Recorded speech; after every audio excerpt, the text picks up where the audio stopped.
ஜல்லிக்கட்டு நடத்த அனுமதி அளிக்க கோரி ஜல்லிக்கட்டுக்கு புகழ்பெற்ற அலங்காநல்லூரில் இன்று உண்ணாவிரத போராட்டம் நடைபெறுகிறது. இதுகுறித்து எமது செய்தியாளர் சரவணன் தரும் நேரடி தகவலை தற்போது பார்க்கலாம். சரவணன், சொல்லுங்க, ஜல்லிக்கட்டுக்கு அனுமதி கோரி நடைபெற்று வரும் போராட்டம் குறித்து சொல்லுங்க. தற்போது நிலவரம் அங்க எப்படி இருக்கு? தமிழர்களின் வீர விளையாட்டான ஜல்லிக்கட்டு போட்டியை கடந்த 2014ஆம் ஆண்டு மே மாதத்தில் உச்சநீதிமன்றம் நிரந்தர தடை விதித்தது. இதைத் தொடர்ந்து கடந்த 2014ஆம் ஆண்டு டிசம்பர் மாதமே அவனியாபுரம், பாலமேடு, அலங்காநல்லூர் பகுதிகளில் ஜல்லிக்கட்டு போட்டி நடத்துவதற்கு பல்வேறு ஆர்ப்பாட்டங்கள், போராட்டங்கள் நடைபெற்றது. ஆனால் இந்த ஆண்டு ஜனவரி மாதம், அதாவது கடந்த ஜனவரி மாதம், தை மாதம் நடக்கக்கூடிய ஜல்லிக்கட்டு போட்டிகள் நடைபெறவில்லை. இதையடுத்து இந்த ஜல்லிக்கட்டு போட்டி நடத்தக்கூடிய அனைத்து ஊர்களிலும் அனைத்து பொதுமக்களும் சோகத்தின் உச்சத்துக்கு சென்றனர். இந்த சூழ்நிலையில்தான் இந்த வருடம், அதாவது அடுத்து வரக்கூடிய ஜனவரி மாதம், தை மாதம் 1 தேதி அவனியாபுரத்திலும், 2ஆம் தேதி, தை 2ஆம் தேதி பாலமேட்டிலும், தை மாதம் 3ஆம் தேதி அலங்காநல்லூரிலும் ஜல்லிக்கட்டு நடைபெற வேண்டும். ஆனால் இந்த ஜல்லிக்கட்டுக்கு நிரந்தர தடை இன்னும் நீக்கப்படாத சூழ்நிலையில் ஜல்லிக்கட்டு நடப்பது கேள்விக்குறி எழுந்துள்ளது.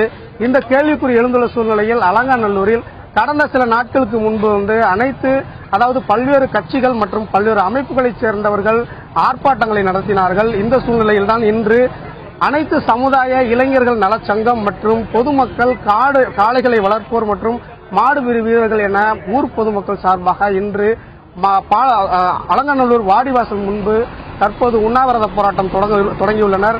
இந்த உண்ணாவிரத போராட்டத்தில் அனைவரும் கலந்திருக்கிறார்கள். குறிப்பாக அரசியல் கட்சி பிரமுகர்கள், கட்சி வேறுபாடுகள் இன்றி கலந்திருக்கிறார்கள். மேலும் பெண்கள் கலந்திருக்கிறார்கள். அவர்கள் வைக்கும் கோரிக்கைகள் என்ன, அவர்கள் அரசுக்கு எந்த மாதிரியான கோரிக்கை வைக்கிறார்கள் என்பது பற்றி பொதுமக்களிடமே கேட்போம். வணக்கம் சார், இப்போ அரசிடம் இந்த உண்ணாவிரதத்தின் மூலமா என்ன கோரிக்கை வைக்கிறீங்க?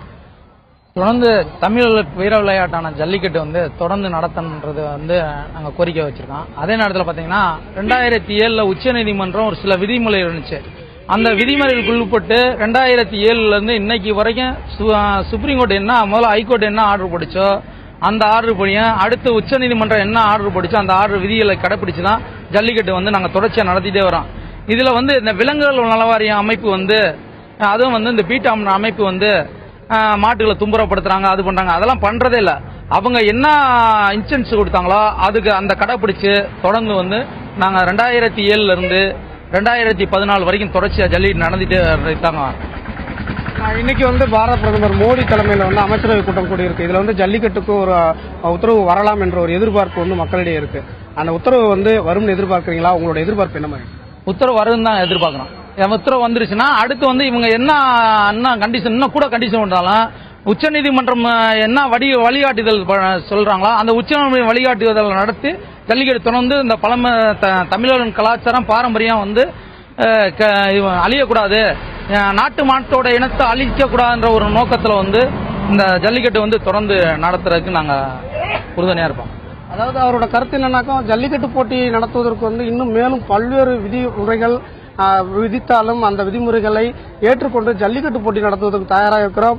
ஆனால் ஜல்லிக்கட்டு போட்டி கட்டாயமாக நடத்த வேண்டும் என்பது அவரோட கருத்தாக இருக்குது. மேலும் சில நம்பிக்கை இருக்காங்க, அவங்கள்ட்ட கேட்போம். வணக்கம் சார், நீங்க இந்த உண்ணாவிரதத்தின் மூலமா அரசு வைக்கும் கோரிக்கை? அலங்காநல்லூர் ஜல்லிக்கட்டு எமர்ஜென்சி காலத்தில் கூட தடைப்படாமல், விசா காலங்களிலும் தடைப்படாமல் நடைபெற்று வந்த ஜல்லிக்கட்டு பல நூறு ஆண்டுகளாக தொடர்ந்து பாரம்பரியமான நடந்த ஜல்லிக்கட்டு. இந்த ஜல்லிக்கட்டு கடந்த ஆண்டு சுப்ரீம் கோர்ட்டினுடைய தடையின் மூலமாக தடைப்பட்டு இருந்தது. ஏற்கனவே ஹைகோர்ட் மூலமாகவும் சுப்ரீம் கோர்ட் மூலமாகவும் அனுமதி பெற்று அவர்களுடைய வழிகாட்டுதன்படி 2007 ஜல்லிக்கட்டு நடைபெற்று வந்தது. தற்பொழுது 2015 தடைப்பட்டது. வரும் 2016ஆம் ஆண்டு இந்த ஜல்லிக்கட்டை நடத்துவதற்கு மத்திய அரசு அனுமதி பெற்று தர வேண்டும். அரசாணை வெளியிட்டு இந்த ஜல்லிக்கட்டை தொடர்ந்து நடத்துவதற்கு எங்களுக்கு அனுமதி வழங்கும்படி மத்திய அரசை வேண்டுகிறோம். ஏற்கனவே நமது தமிழகத்தில் இருந்து சென்றுள்ள மத்திய அமைச்சர் ராதாகிருஷ்ணன் அவர்கள் உறுதியாக இந்த ஜல்லிக்கட்டை நடத்தி தருவோம் என்று கூறியிருக்கின்றார்கள். அதன் அடிப்படையிலே அனுமதி கிடைக்கும் என்று எதிர்பார்ப்புடன் காத்திருக்கின்றோம். அனுமதி கிடைத்தால் பாரம்பரியமிக்க உலக புகழ்பெற்ற அலங்காநல்லூர் ஜல்லிக்கட்டை தொடர்ந்து நடத்துவதற்கு நாங்கள் தயாராக இருக்கின்றோம். அவருடைய கருத்து அரசு ஒரு அரசாணையாக வெளியிட வேண்டும் என்ற கருத்தாக இருக்கிறது. மேலும் சிலர் இருக்கிறாங்க, கேட்போம். நீங்க வைக்கும் கோரிக்கை? ஒரே கோரிக்கை தான். தொடர்ச்சியாக இந்த சட்டங்கள் வட மாநிலம், தென் மாநிலம் என்று பார்க்கக்கூடாது. தமிழர் கலாச்சாரம், மரபு வழி வந்த இந்த ஜல்லிக்கட்டு ஏறு தருவுதல் என்ற நிகழ்ச்சி. ஆக வட மாநிலத்தில் இருப்பவர்கள் அந்த சட்டத்திற்கு புறம்பாக இருக்கிறார்களோ என்று இன்றைய தினம் யோசிக்க வைக்கிறது. ஏனென்றால் தொடர்ச்சியாக 1000 ஆண்டுகளுக்கு தமிழ் சங்க காலத்தில் தொற்று இன்றைய வரைக்கும் இதை முறைப்படுத்தி தமிழர்கள் நடத்தி வருகிறார்கள். அவர்களுடைய மரபு வழி வந்த இந்த செய்தி இது. மரபு வழியாக தமிழர்கள் வீரத்திலும் அவர்களுடைய பண்பாட்டிலும் கலந்த செய்தி இது. ஆக இது சட்டத்தையும் சட்டத்தில் இருக்கின்ற சில விஷயங்களை எடுத்துக்கொண்டு இது எதிர்மாறானது, மக்களுக்கு என்பது விலங்குகளுக்கு எதிரானது என்ற செய்தியை மாற்றி வீரமிக்க விளையாடு தமிழருடைய பண்பாடு கலாச்சாரங்கள் உலகுக்கு சொல்லக்கூடிய அளவில் வளர்ந்த இந்த நிகழ்ச்சி பிற நாடுகளிலும் இதே நடந்திருக்கிறது. அந்த அடிப்படையில் இங்கே நாங்கள் இந்த உண்ணாவிரத்தின் வாயிலாக வருடந்தோறும் நடத்துகின்ற இந்த நிகழ்ச்சி இந்த ஆண்டும் நடத்த வேண்டும். அரசினுடைய சட்டங்களையும் கோரிக்கைகளும் ஏற்றுதான் இந்த மக்களும் செய்வார்கள். அந்த அடிப்படையில் நாங்கள் இந்த கோரிக்கையை முன்னிக்கிறோம். நிச்சயமாக, அதாவது கடந்த 2014 இதே இடத்துல இதே மாதிரி தான் நீங்க உண்ணாவிரதம் இருந்தீங்க. அப்போ மத்திய அமைச்சர் பிரகாஷ் ஜவடேகர் காட்சிப்படுத்தும் பட்டியலில் இருந்து விலங்கினங்கள்ல இருந்து இந்த காளை மாடுகளை நீக்குவதாக அறிவித்தார். அறிவித்ததிலிருந்து இப்ப பழையபடி ஜல்லிக்கட்டு ஜல்லிக்கட்டு வந்துட்டாலும் இன்னும் சில நாட்களே இருக்கிறது. இந்த நிலையில மோடி தலைமையில இன்னைக்கு கூட்டங்கள் கூடியிருக்கு, அமைச்சர்கள் கூட்டம் கூடியிருக்கு. இந்த சூழ்நிலையில நீங்க இதை எப்படி பாக்குறீங்க? இந்த ஆண்டு உங்களுக்கு இந்த நெருக்கடி சூழ்நிலையில உங்களுக்கு ஆர்டர் கிடைக்கும் நம்புறீங்களா?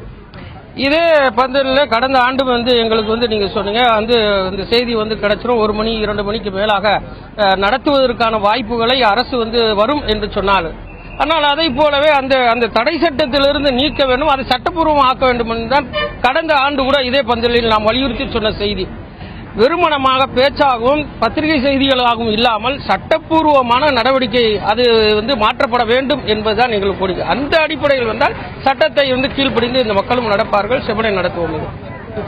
அதாவது அவரோட கருத்து என்னன்னாக்கும், இந்த வெறும் கோரிக்கையாக செய்தியாக மட்டுமே இல்லாமல் இதை சட்டப்பூர்வமாக ஒரு அறிவிப்பாக சட்டப்பூர்வமாக எழுத்து வடிவமாக மாற்ற வேண்டும் என்பது பொதுமக்களின் கருத்துக்களாக உள்ளது.